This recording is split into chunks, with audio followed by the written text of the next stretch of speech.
আসসালামু আলাইকুম ওরহমতুল্লাহি ওবরকাতুহ। নাহমাদুহু ওয়া নুসাল্লি আলা রাসূলিহিল কারীম, আম্মা বা'দ। ফাআউযু বিল্লাহি মিনাশ শাইতানির রাজীম। বিসমিল্লাহির রহমানির রহিম।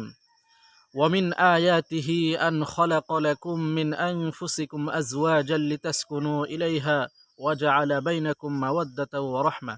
ইন্না ফি যালিকা লাআয়াতিন লিকাওমিন ইয়াতাফাক্কারুন। সম্মানিত ভিউয়ার্স, আমরা সর্বপ্রথম আল্লাহ পাক রব্বুল আলামিনের দরবারে শুকরিয়া আদায় করি, যে মহান আল্লাহ তাবারকা ওয়া তাআলা আমাদেরকে সুস্থ এবং সবল রেখেছেন। এই জন্য আমরা আল্লাহ তাআলার শুকরিয়া আদায় করি, আলহামদুলিল্লাহ। তো সম্মানিত ভিউয়ার্স, আমি আপনাদের সামনে একখানা আয়াত তেলাওয়াত করেছি। সেই আয়াতে কারিমার মধ্যে আল্লাহ পাক রব্বুল আলামিন বলেন যে আল্লাহ পাক রব্বুল আলামিনের যে নির্দেশনাবলী আছে, সেই নির্দেশনাগুলির মধ্যে আল্লাহ তাআলা বলেন যে আমি তোমাদের মধ্য থেকেই তোমাদের নারীদেরকে সৃষ্টি করেছি, অর্থাৎ তোমরা যেন তাদের মধ্যে শান্তি পাও, তোমরা যেন তাদের মধ্যে গিয়ে কি পাও? শান্তি পাও। এই জন্য আল্লাহ পাক রব্বুল আলামিন নারীদেরকে পুরুষদের মধ্য থেকে সৃষ্টি করেছেন।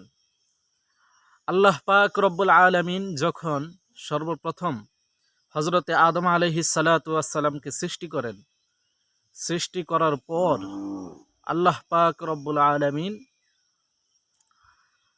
হযরতে আদম আলাইহিস সালাতু ওয়াস সালাম এর জন্য হযরতে হাওয়া আলাইহিস সালাতু ওয়াস সালামকে সৃষ্টি করেন এবং তারপর হযরতে আদম আলাইহিস সালাতু ওয়াস সালাম এর সঙ্গে হযরতে হাওয়া আলাইহিস সালাতু ওয়াস সালাম এর বিবাহ দেন। তো স্বামী স্ত্রী এরা হচ্ছে একজন আরেকজনের পরিপূরক, অর্থাৎ একজন পুরুষ একজন নারী। একজন পুরুষ যেই রকম একজন নারী ছাড়া অসম্পূর্ণ, ঠিক তেমনিভাবে একজন নারী একজন পুরুষ ছাড়াও অসম্পূর্ণ।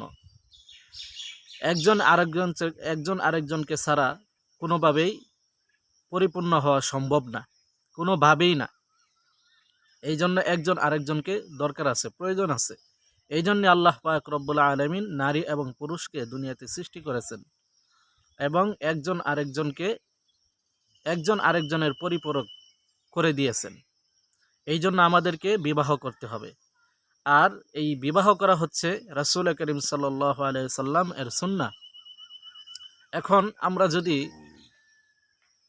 বিবাহ করতে যাই, তখন আমাদের বিবাহ করতে গেলে আমরা ভালো মেয়ে খুঁজে পাই না। এখন আমরা যদি এই যে আমরা বিবাহ করব, বিবাহ করার সময় আমরা একজন মেয়ের,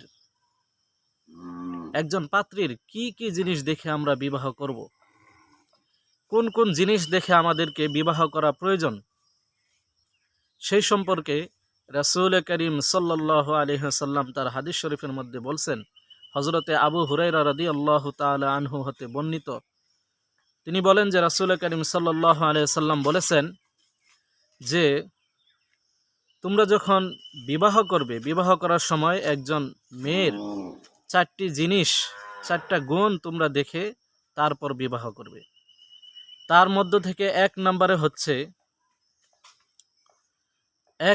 একটি মেয়ের ধন সম্পদ দেখবে। যে মেয়েটি বিবাহ করবেন তার ধন সম্পদ কিরকম আছে, ধন সম্পদ দেখা।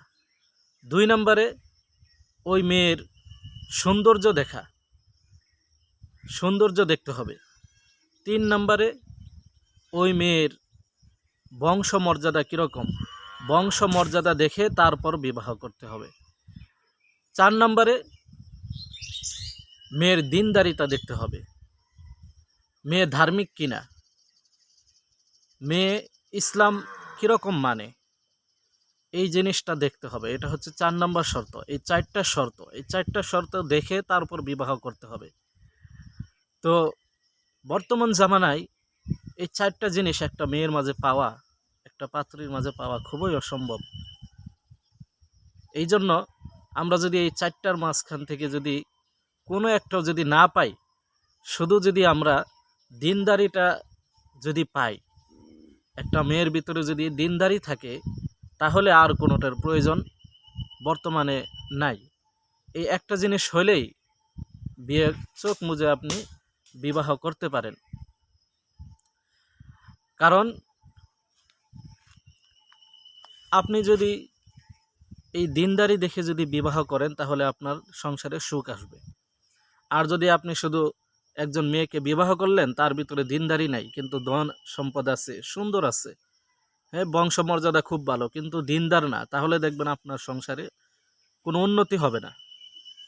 আপনার সংসারে সব সময় অবনতি হবে, উন্নতি কোনো সময় হবে না। এই জন্য আমাদেরকে সব থেকে গুরুত্ব দিতে হবে দিনদারির প্রতি। ঠিক তেমনিভাবে একজন পাত্র যখন দেখবেন, তখনও একই রকম দিনদার পাত্র দেখে বিয়ে করবেন। এই জন্য আমরা যখন বিয়ে করব, বিয়ে করার সময় আমরা এই জিনিসগুলো দেখে তারপর বিবাহ করব ইনশাআল্লাহ। আল্লাহ পাক রব্বুল আলামিন আমাদের সকলকে কবুল করুন, আমিন।